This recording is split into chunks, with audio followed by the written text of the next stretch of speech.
apa hubungan fisika dengan spiritualitas? Pertanyaan ini muncul ketika Fritjof Capra, seorang peneliti fisika partikel, mulai tertarik pada agama-agama timur. Saat ia memperdalam dua dunia ini, ia melihat sesuatu yang mengejutkan. Gambaran tentang realitas dalam fisika modern, khususnya fisika kuantum, tampak sangat mirip dengan cara tradisi spiritual timur memahami alam semesta. Namun anehnya, hampir tak ada yang menghubungkan keduanya. Buku Capra, The Tao of Physics, menjadi jembatan pertama antara sains dan spiritualitas. Diterbitkan pada masa ketika sains dianggap telah menjelaskan dunia secara tuntas, buku ini justru mengungkap bahwa fisika modern sedang berurusan dengan fenomena yang sangat mirip dengan apa yang telah lama digambarkan oleh para mistikus timur. Dalam pandangan Newton pada abad ke-17, alam semesta adalah mesin raksasa yang bekerja secara mekanis. Segalanya dapat diprediksi, waktu dan ruang terpisah, setiap peristiwa memiliki sebab yang jelas. Dan memang model Newton masih sesuai dengan pengalaman sehari-hari. Garam jatuh ke piring, bola meluncur di udara atau planet berputar mengelilingi matahari. Tapi Einstein kemudian menunjukkan sesuatu yang berbeda, bahwa apa yang kita anggap benda padat sebenarnya adalah energi yang memadatkan diri menjadi bentuk. Pada level terdalam, dunia bukanlah kumpulan objek yang kokoh, melainkan aliran energi yang terus bergerak. Ketika para pionir fisika kuantum, Heisenberg, Bohr, dan lainnya melihat lebih jauh ke dalam struktur dasar materi, mereka menemukan dunia yang jauh lebih aneh dari apapun yang dibayangkan fisika klasik.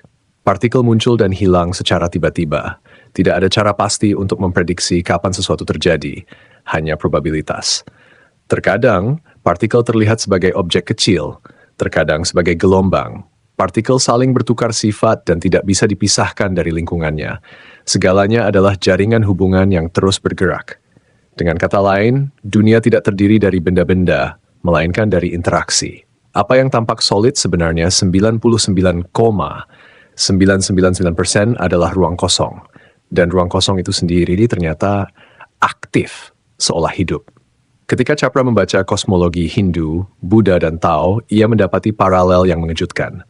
Tradisi Timur sudah lama berbicara tentang dunia yang terus berubah, tanpa kepastian, tanpa kekekalan. Bagi Buddhisme, penderitaan muncul ketika kita melekat pada sesuatu yang sebenarnya tak pernah tetap. Dalam Taoisme, perubahan adalah hukum dasar alam. Dalam fisika kuantum, partikel muncul dari kekosongan lalu kembali ke sana. Tapi kekosongan itu bukanlah kehampaan, ia adalah potensi murni. Hindu menyebutnya Brahman, Buddhisme menyebutnya Sunyata, Taoisme menyebutnya Tao. Sebuah kehampaan yang hidup, yang melahirkan segala bentuk. Para mistikus timur menggambarkan apa yang ditemukan fisikawan modern hanya dengan bahasa simbol, puisi, dan mitos, bukan matematika. Salah satu wawasan inti mistisisme timur adalah bahwa segala sesuatu adalah kesatuan. Perbedaan adalah tampak luar, bukan hakikat. Dalam Taoisme, yin dan yang bukan dua hal yang bertentangan, tetapi dua sisi dari satu proses yang sama. Dalam Hindu dan Buddhisme, pemisahan antara aku dan dunia adalah ilusi. Fisika kuantum sampai pada ada kesimpulan serupa, tidak mungkin memisahkan pengamat dari objek yang diamati. Cara kita melihat sesuatu memengaruhi bentuk yang ia tampilkan. Kita bukan sekadar penonton pasif, kita ikut menciptakan realitas yang kita lihat. Heisenberg merumuskannya begini, yang kita amati bukan alam sebagaimana adanya, tetapi alam sebagaimana ia menjawab pertanyaan kita. Ketika kita berhenti melihat diri sebagai ego terpisah dan melihat dunia sebagai satu kesatuan, fragmentasi batin pun mereda. Kita cenderung lebih terhubung, tidak ingin merusak lingkungan, dan tidak ingin menyakiti orang lain, karena pada dasarnya itu sama dengan menyakiti diri sendiri. Jika ada satu pesan dari The Tao of Physics, itu adalah sains modern semakin mengafirmasi apa yang telah diketahui para mistikus selama berabad-abad. Ilmuwan dan mistikus sama-sama mengamati alam, hanya bahasa mereka yang berbeda.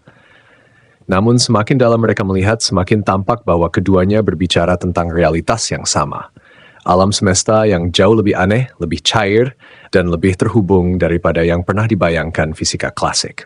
Walaupun buku ini telah terbit hampir 50 tahun lalu, inti pemikirannya masih relevan. Ia tetap menjadi salah satu pintu terbaik untuk memahami bagaimana fisika modern dan spiritualitas timur secara mengejutkan saling beresonansi.